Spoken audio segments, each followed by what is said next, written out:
Swastiastu. Baik, di sini kelompok kami akan mempresentasikan hasil resume yang telah kami selesaikan mengenai strategi organisasi dan sistem informasi. Sebelumnya, perkenalkan nama saya Kadek Galinda Karsmayanti, NIM 1915091051, dan rekan saya. Saya Nyoman Alja Triguna dengan NIM 1915-91035. Strategi organisasi dan sistem informasi. Agar sistem informasi dapat mendukung suatu organisasi dalam mencapai tujuannya, maka organisasi harus mencerminkan strategi bisnis dan koordinasikan dengan organisasi strategi. Yang pertama ada desain organisasi yang meliputi hak keputusan, hubungan dan struktur pelaporan formal, dan jaringan informal.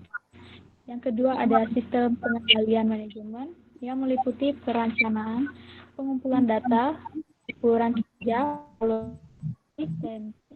dan penghargaan. Yang ketiga ada budaya internal yang meliputi nilai dan lokus kendali. Next. Desain organisasi. Strategi organisasi mencakup desain organisasi serta pilihan manajerial yang menetapkan, mengkoordinasikan, dan mengontrol proses kerjanya. Desain organisasi yang dioptimalkan mendukung proses bisnis yang optimal dan pada gilirannya mencerminkan nilai dan budaya perusahaan. Next. Desain organisasi meliputi hak keputusan. Hak keputusan menunjukkan siapa organisasi yang memiliki tanggung jawab untuk memulai memberikan informasi, menyetujui, menetapkan, dan mengontrol berbagai jenis keputusan.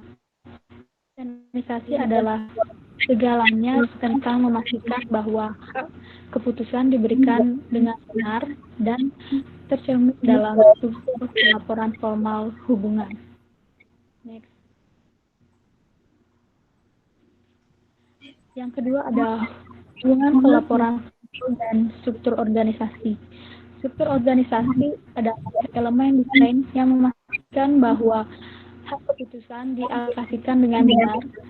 Struktur hubungan pelaporan biasanya mencerminkan aliran komunikasi dan pengambilan keputusan di struktur organisasi. Ada beberapa bagian dari struktur organisasi, yaitu yang pertama ada struktur organisasi hierarki, di mana dalam struktur organisasi hierarki ini merupakan bentuk organisasi yang didasarkan pada konsep pembagian kerja, spesialisasi, tentang kendali, dan kesatuan komando. Keputusan sangat ditentukan dan pekerjaan harus diselesaikan. Pesannya biasanya datang dari atas dan pekerjaan tunduk pada bagian kerja.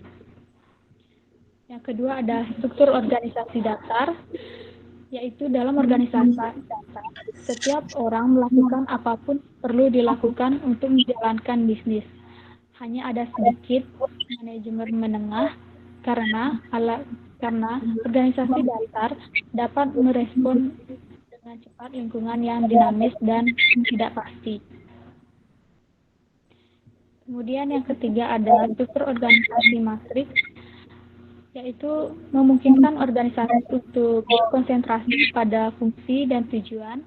Struktur matriks memungkinkan pembagian sumber daya manusia dan mencapai secara fleksibel koordinasi yang diperlukan untuk memenuhi organisasi ganda.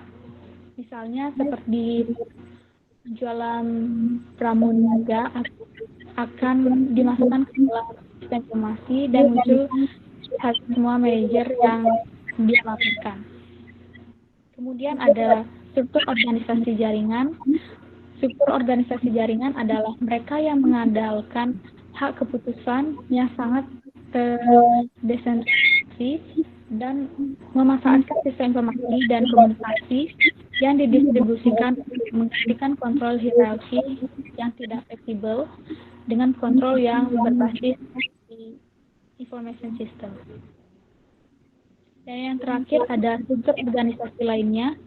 Struktur organisasi lainnya ini sering disebut juga dengan struktur organisasi jarang, yang merupakan bentuk murni dari satu infrastruktur yang dijelaskan tadi saya. Jauh lebih umum untuk struktur hybrid, di mana bagian-bagian organisasi yang berbeda menggunakan struktur yang berbeda bergantung pada informasi kebutuhan dan proses kerja yang diinginkan. Selanjutnya akan dibahas oleh rekan saya. Oke, terima kasih atas waktu yang diberikan. Jadi di sini saya akan melanjutkan menjelaskan resume organisasi strategi dan informasi sistem. Jadi di sini pada bagian desain organisasi. Jaringan informal, bagian organisasi mencerminkan otoritas yang berasal dari hubungan pelaporan formal dalam struktur organisasi untuk mal. Namun, hubungan informal juga ada dan dapat memainkan peran penting dalam fungsi organisasi. Jaringan informal, selain struktur formal, penting untuk menyelaraskan dengan organisasi strategi bisnis. Terkadang, manajemen merancang beberapa hubungan atau jaringan informal. Sistem pengendalian manajemen. Pengendalian manajemen berkaitan dengan bagaimana perencanaan dilakukan dalam organisasi dan bagaimana orang dan proses dimonitor, dievaluasi, dan diberi kompensasi atau dihargai. Pada akhirnya, ini berarti bahwa para pemimpin senior memastikan hal-hal yang seharusnya terjadi benar-benar terjadi. Berikutnya ada yang perencanaan. Atau informasi sistem bisa direncanakan dengan 4 cara bagi berikut. Sistem informasi dapat menyediakan data yang dibutuhkan untuk mengembangkan rencana strategis. Mereka bisa sangat berguna dalam pertemuan data dari unit organisasi dan mengintegrasikan data untuk mengubah data tersebut menjadi informasi untuk strategi pembuatan keputusan. Selanjutnya ada sistem informasi dapat memberikan skenario dan analisis sensitivitas melalui simulasi dan analisa data. Selanjutnya, sistem informasi dapat menjadi komponen utama dari proses perencanaan. Yang terakhir, dalam beberapa contoh, sistem informasi merupakan komponen utama dari rencana strategis. Selanjutnya, yaitu pengumpulan data. Sistem informasi memungkinkan pengumpulan informasi yang membantu manajer menentukan apakah mereka memang benar maju secara memuaskan untuk mewujudkan misi organisasi sebagaimana tercermin dalam tujuan yang dinyatakan. Sistem informasi membuatnya mungkin untuk mengumpulkan data seperti jumlah penekanan tombol, waktu tepat yang dihabiskan untuk suatu tugas, tepatnya siapa yang dihubungi, dan data spesifik yang melewati proses tersebut. Selanjutnya ada pengukuran kinerja, evaluasi, dan sistem informasi. Seorang manajer dapat membandingkan output karyawan dengan rekan kerja dengan sebelumnya output dan output historis yang mencerminkan kondisi kerja serupa di lain waktu. Meskipun evaluasi merupakan penggunaan penting informasi sistem, bagaimana informasi digunakan memiliki konsekuensi organisasi yang signifikan. Dan berikutnya ada budaya internal.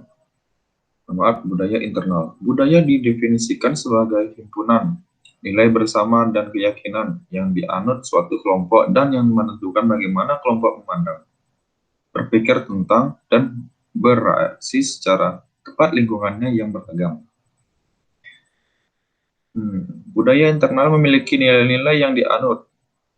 Organisasi pilihan yang dinyatakan secara eksplisit. Idealnya mereka harus konsisten dengan nilai-nilai yang berlaku, yang merupakan nilai dan norma yang sebenarnya dipamerkan atau ditampilkan dalam perilaku karyawan. Pada pengembangan sistem kebudayaan dan informasi, variasi lintas budaya nasional dapat menyebabkan perbedaan persepsi dan pendekatan terhadap pengembangan sistem informasi. Khususnya, perancang sistem mungkin memiliki persepsi yang berbeda dari pengguna akhir dan bagaimana sistem yang digunakan. Berikut contohnya. Desainer Denmark yang memiliki lebih banyak nilai sosialis, lebih memperhatikan masalah yang berhubung dengan orang jika dibandingkan untuk desainer Kanada.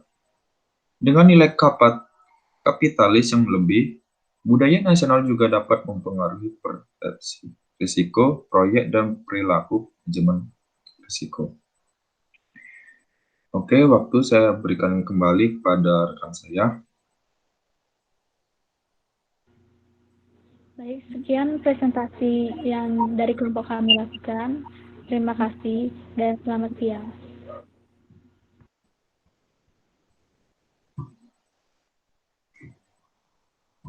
Dan